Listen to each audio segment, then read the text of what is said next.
O canal JMB Invest informa que nada que aparece neste vídeo é recomendação de investimento, apenas informativo. Rapaz amado, eu estou aqui para gravar mais um vídeo e o vídeo de hoje é o relatório gerencial de junho do RZTR, Fundo Imobiliário da Risa Terrax, que compra fazendas para revender ou para alugar, para arrendar também. Vamos para o seu relatório, mas antes eu peço a ajuda de todos. Se você ainda não é inscrito, se inscreva no canal, me ajude a chegar à minha meta de 5.000 inscritos. E se esse vídeo em algum momento te trazer alguma informação nova, eu peço que você deixe o like. Se caso não, deixe o dislike, deixe no comentário o motivo tanto de você ter dado like como você está dando dislike. Vamos para o vídeo. Vamos para o seu objetivo. O fundo tem como principal objetivo gerar retorno para os investidores no longo prazo através do arrendamento, compra e venda de propriedades agrícolas em 3 diferentes estratégias. São elas: Sale Leaseback, Buy to Lease e Land Equity. O fundo tem foco no território nacional com atuações nas regiões consolidadas de produção de grãos e fibra. O fundo não tem consultoria imobiliária, teve início em outubro de 2020, ou seja, quase 5 anos.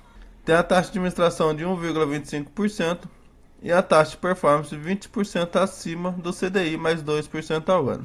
Nesse relatório que ele pagou R$ 1,05 por cota, dando dividendo yield de 12 meses de 14,10%.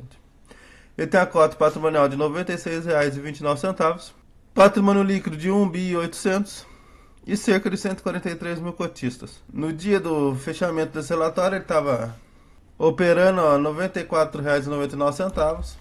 E hoje, no dia que eu estou gravando esse vídeo, ele está R$ 89,00, com PVP de 0,92. A variação dos últimos 12 meses, negativa em 4%.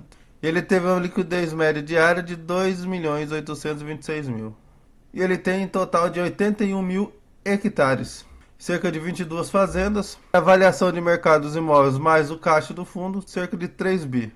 Ele tem um prazo médio dos contratos de 10 anos e a taxa de arrendamento médio dos contratos de 15,26%. Ou seja, ele tem a taxa média de arrendamento quase a mesma coisa do CDI, por isso que ele está descontado. Que ele fala sobre o panorama e o acompanhamento da safra do riso terrax. Ele acompanha commodities tanto da soja como do milho e como do algodão. Esses são os seus principais plantios nas suas fazendas. Vamos aqui para sua famosa DRE.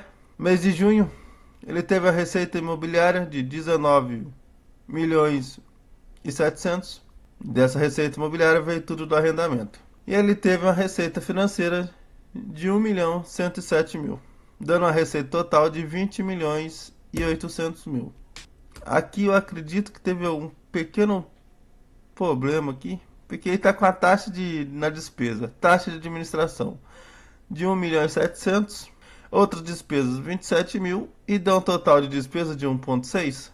Tem alguma coisa errada aí, né? Mas vamos usar os números que estão aqui. Então vamos pegar o total de receita, que foi 20.855.000, e o total de despesas de 1.641.000. Então ele teve um resultado de 19 milhões, ou R$1,01 por cota, e distribuiu R$1,05, ou seja, ele teve que usar reserva de caixa. Ele ainda tem R$2,57 de reserva de caixa por cota. Tem muito, isso foi devido a uma venda de uma fazenda que ele fez, devido que trouxe muito lucro por muitos anos. Aqui é o comentário de gestão. A gestora revisou a alocação-alvo do fundo com o objetivo de adequá-la à composição atual da carteira e as perspectivas de curto e médio prazo. O ambiente atual tem favorecido a alocação em ativos de estratégia Land Equity, que oferece assimetrias relevantes e potencial de geração de retornos acima do benchmark no longo prazo. A gestora decidiu direcionar recursos financeiros e operacionais para esses ativos, ou seja, o que a gestora está falando aqui, que ela vai focar em comprar a fazenda para revender depois, que é a estratégia Land Equity. Vamos ver lá embaixo. Na estratégia de Land Equity, o fundo ainda detém a fazenda Clarão da Lua, com cerca de 5.000 hectares úteis, e o primeiro grupo da São Francisco, com aproximadamente 4.000 hectares úteis. É que ela fala que as outras duas estratégias do fundo, a de sale leaseback e a buy to lease, continuem atrativas com taxas médias já alocadas de 15,26% ao ano. Aqui é o histórico de rendimento dele, como podemos ver, ele vem pagando R$1,05 até esse relatório. E ele já anunciou o dividendo de julho. Ele pagou R$1 em julho. Então ele diminuiu 5 centavos. E ele só dá o guidance de 2 meses. E o próximo, em agosto, provavelmente ele deva manter esse R$1. Mas a banda superior é 1,05 e a inferior 95. Antes era a banda inferior R$1 e a superior 1,10. Aqui é a tese de investimento do portfólio. Ele em junho tem 5% em caixa e a alocação alvo é 3%. A buy to lease tem 30%, ele quer manter 30%. A sale leaseback tem 50% e o alvo é 52%. E a land act é 15% e quer se manter 15%. Mas aqui tem alguma coisa diferente aqui, né? Aqui em cima acabou de falar que tá num bom momento para fazer a land act e ele não pretende aumentar. Acredito eu que ele esteja vendo esse cenário a curto prazo, para comprar, arrumar e já vender, ou acabar vendendo mais algumas das suas duas que ele acabou de falar que tem na Land Act, para poder comprar outras mais atrativas. Isso daí é uma opinião, não é informação. Aqui é a estratégia sale leaseback e a estratégia buy to lease. Ele fala que na estratégia sale leaseback e buy to lease as operações têm uma dinâmica muito próxima a uma dívida, uma vez que o fundo adquire o ativo, mas não se beneficia da valorização imobiliária, pois o arrendatário possui uma opção de compra do ativo. Então foi uma dessas duas estratégias aqui que ele destravou muito lucro para os seus cotistas, porque ele comprou a fazenda nessa condição. Ele geralmente, quando ele compra nessas duas estratégias, ele compra a fazenda mais barato do que geralmente o valor de mercado dela. Daí ele realuga pro dono da fazenda, né? No antigo dono, que acaba ficando com a fazenda, com o fundo, até ser pago o aluguel dos anos, por determinada quantidade de anos, e dá uma opção de compra do antigo dono recomprar pelo mesmo preço que vendeu. Assim, o fundo fica só com os aluguéis, que costumam ser um pouco mais altos também, porque devido a ser o único lucro. Só que se o comprador decidir não recomprar, ele pagou mais barato pela fazenda, certo?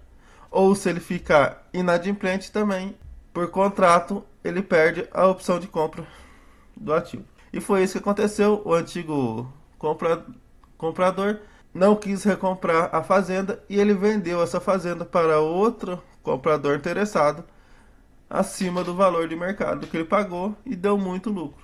Foi mais ou menos isso. E aqui ele explica a estratégia Land Act. Na estratégia de Land Act, a gestão opta por adquirir um ativo por entender que o potencial de valorização é alto ou que o preço de aquisição está abaixo do valor de mercado. Nessa estratégia, existe o retorno através do contrato de arrendamento ou da valorização imobiliária obtido na venda do ativo. Então, aqui no caso desse, ele compra a fazenda para revender depois. E aí não tem opção de compra, ele só compra para revender para outra pessoa. Aqui são as fazendas, uma por uma, vencimento dos contratos, no caso do arrendamento, né? E aqui ele faz detalhadamente uma por uma. Aqui ele põe, ó, se tem opção de compra ou não. Essa aqui não tem opção de compra, tá vendo? É a Vanderlândia Tocantins, lei de equity. E a outra é a Canarana, também lei de equity. Então, apenas essas, não tem... Ele põe quem que é o arrendatário. Vamos ver se é bom Jesus aqui. Tem área total remanescente de 9.000 hectares. Área de plantio 5,6 hectares. E é plantado soja, milho e sorgo. Até a tese de investimento buy to lease. O valor de aquisição 122 milhões. Saldo remanescente 88 milhões. Valor por hectares 9,8 mil. Tem opção de compra. E arrendatário é o grupo Fritzing. E tem a taxa de 11,8%.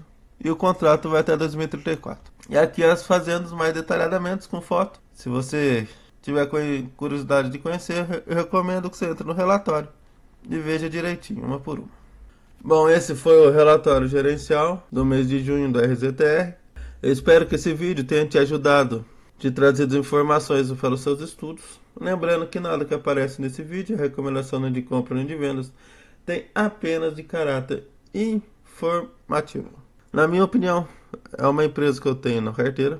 É uma tese única e muito boa, porque até agora vem trazendo muito resultado.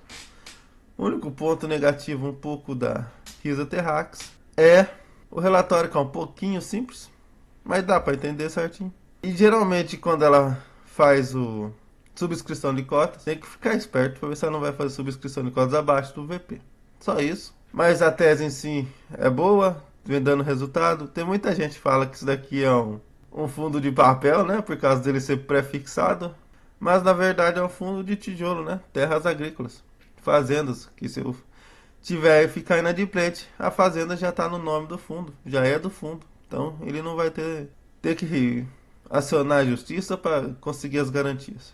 Muito obrigado, até a próxima. Bom, esse foi o vídeo, espero que vocês tenham gostado. Espero que esse vídeo tenha sido útil. E se foi útil, eu peço que você se inscreva no canal, deixe o like, ative o sininho das notificações e passe essa informação para seus amigos e familiares. Muito obrigado pela companhia. Que Papai do Céu abençoe a vida de todos.